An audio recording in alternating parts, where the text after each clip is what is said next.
Welcome to my YouTube channel Ramesh online. AP ఉద్యోగులు మరియు పెన్షనర్లకు ఈరోజు జమ అయ్యే పెండింగ్ బిల్లుల ఆలస్యానికి కారణం ఇదే.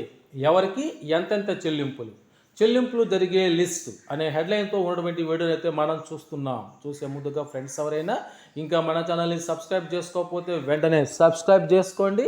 ఇక విషయానికి వచ్చినట్లయితే ఆంధ్రప్రదేశ్ ఉద్యోగులకు శుభవార్త. ప్రభుత్వం 6,200 కోట్ల రూపాయల మేర పాత బకాయిలను చెల్లించనుంది. దీనికి సంబంధించిన పూర్తి వివరాలు మీకోసం. ఏ బకాయిలు చెల్లిస్తారు, ఎవరికి ఎంత ప్రయోజనం? నిన్నటి నుండి మీడియాలో వస్తున్న సమాచారం ప్రకారం ముఖ్యమంత్రి ఆదేశాల మేరకు అధికారులు ఈ బకాయిల చెల్లింపు ప్రక్రియను వేగవంతం చేస్తున్నారు. అందులో సిపిఎస్, జిపిఎఫ్ మరియు ఏపీజెల్ఐ బకాయిలను చెల్లించనున్నారు. వీటిలో ఎవరికి ఎంత మొత్తం అందుతుంది, సగటు ఉద్యోగికి ఎంత లాభం చేకూరుతుంది అనేటువంటి విషయాల గురించి ఇప్పుడు మనం తెలుసుకుందాం. ఇందులో ముఖ్యంగా మనం చూసినట్లయితే సిపిఎస్ ఉద్యోగులకు కలిగే ప్రయోజనాలు.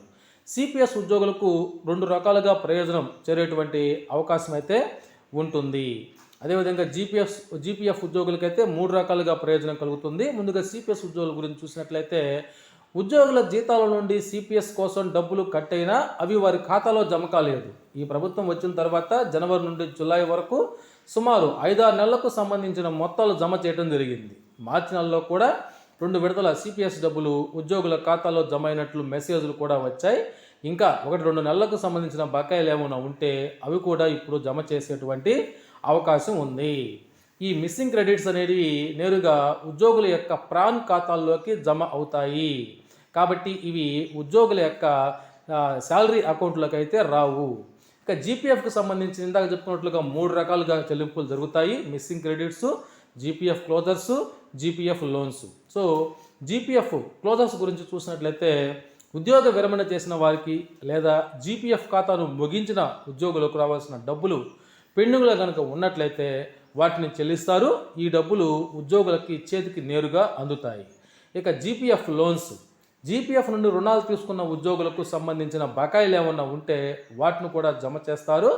ఈ లోన్ తీసుకున్నటువంటి వారికి కూడా ఈ డబ్బులు నేరుగా వారి చేతికి అందుతాయి. ఇక ఏపీజెల్ఐకి సంబంధించి 2 రకాలుగా అయితే ఉద్యోగుల ఖాతాలోకి జమ అవుతాయి. ముందుగా APGLI closures, APGLI loans. APGLI closures policy గడువు ముగిసిన లేదా ఏపీజెల్ఐ ఖాతాను ముగించిన ఉద్యోగులకు రావాల్సిన డబ్బులు పెండింగ్లో ఉంటే వాటిని చెల్లిస్తారు. ఇక ఏపీజెల్ఐ లోన్స్, ఏపీజెల్ఐ నుండి రుణాలు తీసుకున్న ఉద్యోగులకు సంబంధించిన బకాయిలు ఏమైనా ఉంటే వాటిని కూడా జమ చేస్తారు.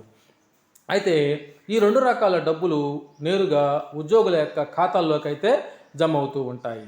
ఇక ఎవరికి డబ్బులు అందుతాయి అనేటువంటి విషయానికి వచ్చినట్లయితే సిపిఎస్ పాక్షిక ఉపసంహరణ చేసుకున్న వారికి, జీపీఎఫ్ లోన్ తీసుకున్న వారికి మరియు జీపీఎఫ్ ఖాతా ముగించిన వారికి, అదేవిధంగా ఏపీజెల్ఐ లోన్ తీసుకున్న వారికి మరియు ఏపీజెల్ఐ ఖాతా ముగించిన వారికి డబ్బులు అయితే నేరుగా ఆ అకౌంట్లలో జమ అవుతాయి. మిగతా వారికి వీటి వల్ల భవిష్యత్తులో ప్రయోజనం కలుగుతుంది. అయితే జనవరిలో 1,300 కోట్ల రూపాయలు, ఇప్పుడు 6,200 కోట్ల రూపాయలు, మొత్తం కలిపి 7,500 కోట్ల రూపాయలు, 25,000 కోట్లకు గాను 7,500 కోట్ల రూపాయలు బకాయిలు చెల్లించడం జరిగినట్లు అవుతుంది.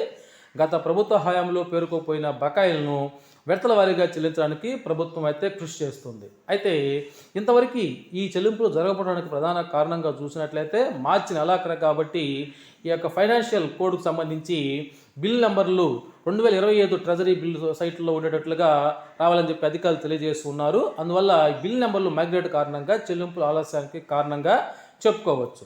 ఇక ఉద్యోగులకు ఉగాది కానుకగా చెల్లించబోయేటువంటి పెండింగ్ బిల్లుల్లో ఇంకా జీపీఎఫ్ లోన్లు 2,500 కోట్లు, ఏపీజెల్ఐ లోన్లు 1,400 కోట్లు, మెడికల్ రియంబర్స్మెంట్ 200 కోట్లు, పెన్షన్లకు సంబంధించినటువంటి రిటైర్మెంట్ బెనిఫిట్స్ సుమారుగా 2,100 కోట్లు. ఈ విధంగా మొత్తంగా చూసినట్లయితే 6,200 కోట్ల రూపాయలు ఉద్యోగ పెన్షన్లకైతే జమ కానున్నాయి. అయితే ఈ 6,200 కోట్లు పోను ఇంకను ఏపీ ఉద్యోగులు మరియు పెన్షన్లకు చెల్లించాల్సినటువంటి పెండింగ్ బకాయిల లిస్ట్ని కనుక చూసినట్లయితే సరెండర్ లీవులు మరియు పిఆర్సీ అరియర్లు 10,000 కోట్ల దాకా చెల్లించాల్సి ఉంది మేజర్గా. అదేవిధంగా ఉద్యోగులకు డిఏ అరియర్లు మరియు పెన్షన్లకు డిఆర్ అరియర్లు 9,000 కోట్ల దాకా ఇంకా పెండింగ్లో ఉన్నాయి అని ఉద్యోగ సంఘాల నేతలు అయితే చెప్తూ ఉన్నారు. వీటన్నిటిని కూడా దశల వారీగా చెల్లింపులు చేస్తూ ఈ ఉగాదికి కనీసం ఒక డిఏనైనా మంజూరు చేయాలని ఈ ఉద్యోగ సంఘాల నేతలైతే ప్రభుత్వాన్ని డిమాండ్ చేస్తున్నారు. ఏది ఏమైనా ఈ చెల్లింపులు విడుదల చేయటం ఒక శుభపరిణామంగానే చెప్పుకోవచ్చు. అవి త్వరలోనే జమ అవుతాయని తెలుస్తూ ఉంది.